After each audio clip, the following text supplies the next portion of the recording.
All right, guys, I'm going to ask you to just grab your seats and get your attention for a second.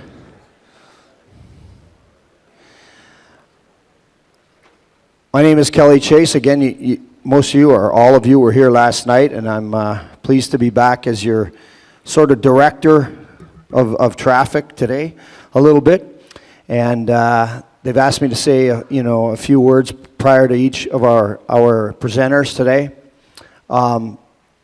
One of the things that I've always found that is intriguing about these groups is I get a chance to speak in lots of venues. Sometimes it's for fun, sometimes it's serious, sometimes it's sit-down interviews all over the place with certain athletes. But the one thing that I've always tried to make sure that I did as a former player was not be the guy that got caught up in, oh, these kids now. Or in the old days. Because if you're talking about the old days so much, you get stuck in the old days. And then you don't evolve. But there's certainly been an evolution in hockey and certainly in coaching. I was a walk-on player my whole life. I walked on in junior, I walked on in pro, and I was lucky enough to be in this great game now in the professional level for 28 years and still am.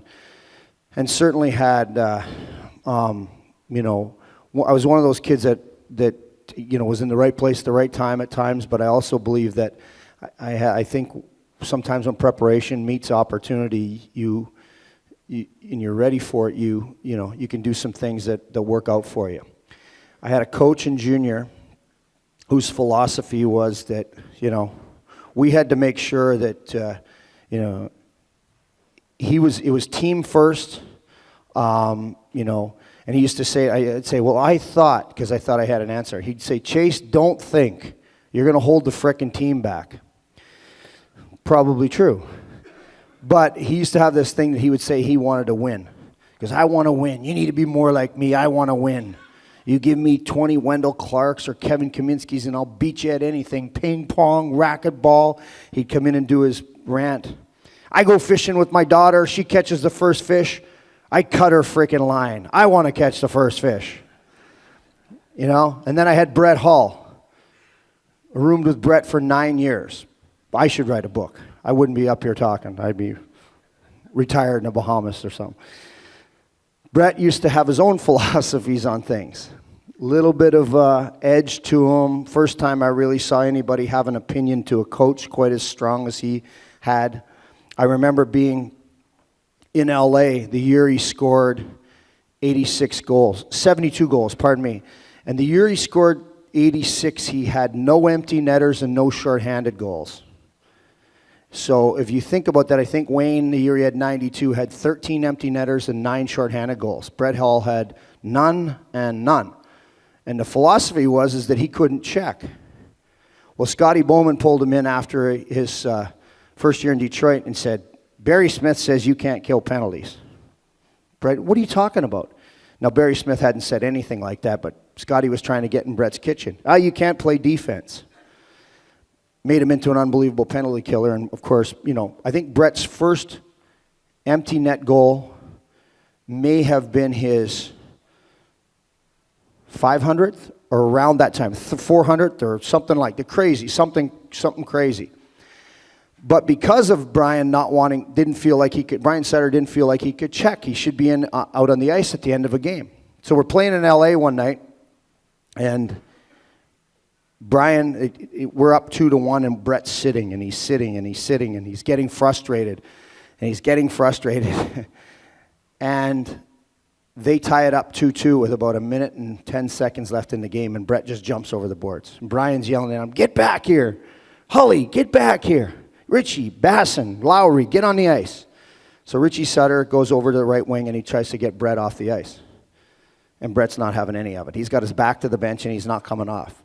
So Don Koharski says, all right, one of you guys off the ice. Guys, get off the ice. And finally, Richie's telling us later about the vocabulary that Brett's using to Richie to get off the ice. And so he stays on the ice.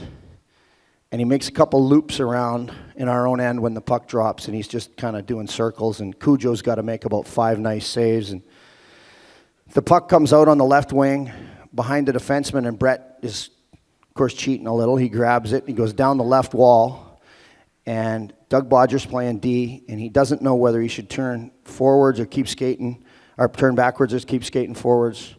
And just when he makes that decision, Brett cuts into the middle and rips a shot. Kelly Rudy guesses. It goes over his shoulder. There's 20 seconds left in the game, and we're up 3-2. And he doesn't let anybody congratulate him. He goes right to the bench, stops, slides over the boards, and looks at Brian Sutter and says, "Oh, like we're playing overtime in L.A." So it was like my first time of really having somebody talk back to the coach, right? He once did tell us when Gretzky got here and said, "Hully, you can't be like that. You got to relax once in a while. There's no I in team." He said, "Gretz, there's no team without I." And then last year, the evolution of social media, where we had a young man who actually got in trouble for sending something out in Instagram or Snapchat or whatever it is they use during the game. Picked up his phone, said some smart aleck thing out. So the coaches have certainly had to adapt to the changing of the culture, and which is why you guys are here, to learn how to change and be a part of that. But in every sort of venue, it takes somebody that you can learn from, whether it's a volunteer, whether it's an old school coach, today's new thought process, an analytics guy, whatever it is, there's always something you can grab from it. So our first speaker is currently the assistant men's hockey coach at Hamilton University in Minnesota. Mike is coached for 30 years and serves as the head coach of the United States Development Sled Team. I think that's the most important thing that I see here on the resume, position since 2011, and has been on the coaching committee and the youth council as well. So he's also been honored with the President's Award, which is going above and beyond for recognition at USA Hockey. So I'd like to call up Mike MacMillan.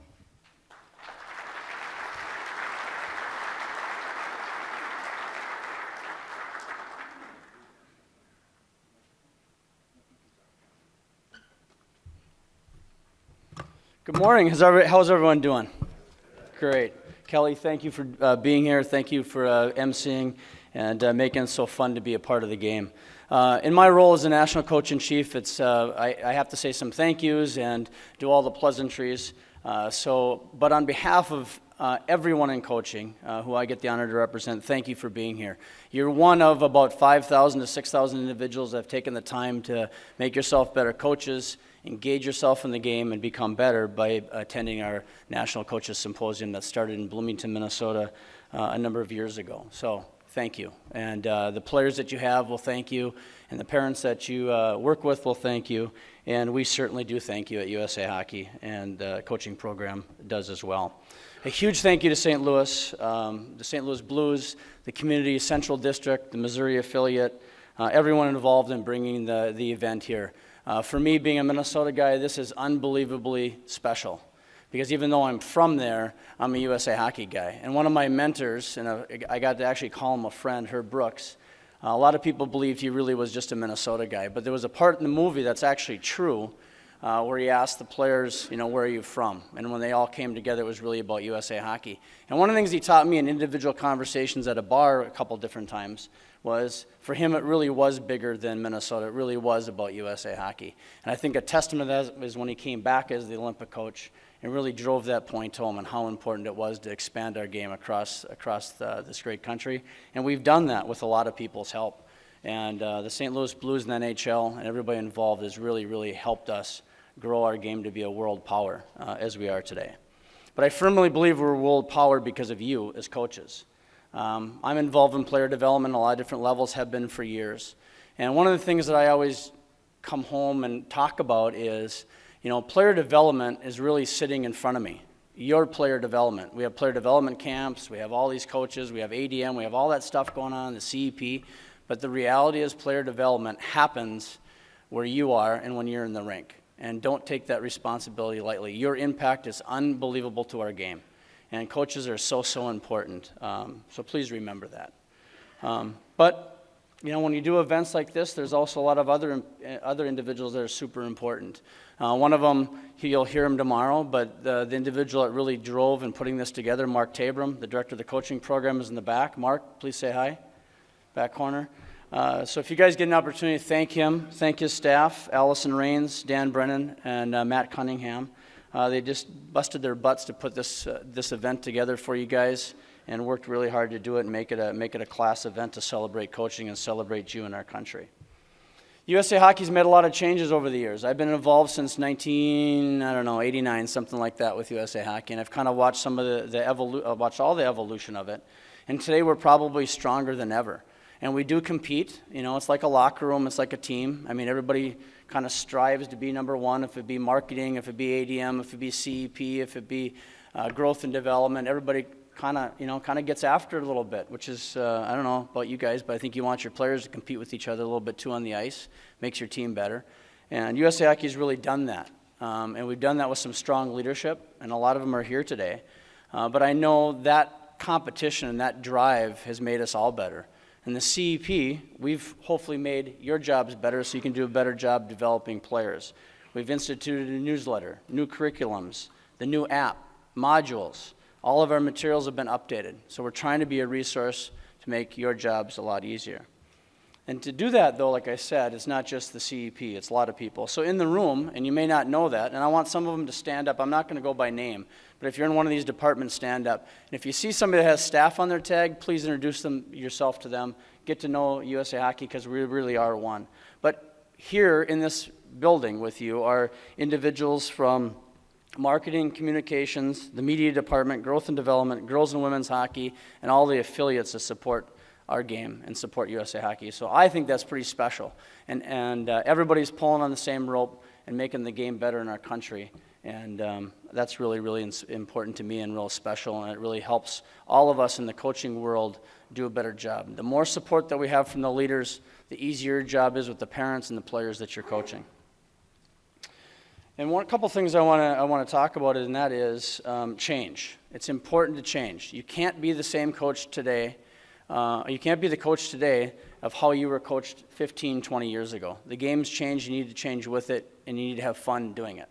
And you heard the NHL guys talking last night about that, the impact and how they've had to change, and their tactics and how they coach versus how they were coached. And if they coached today like they were coached 20 years ago, they wouldn't be making the impact on the players to put us on the world stage as we are today.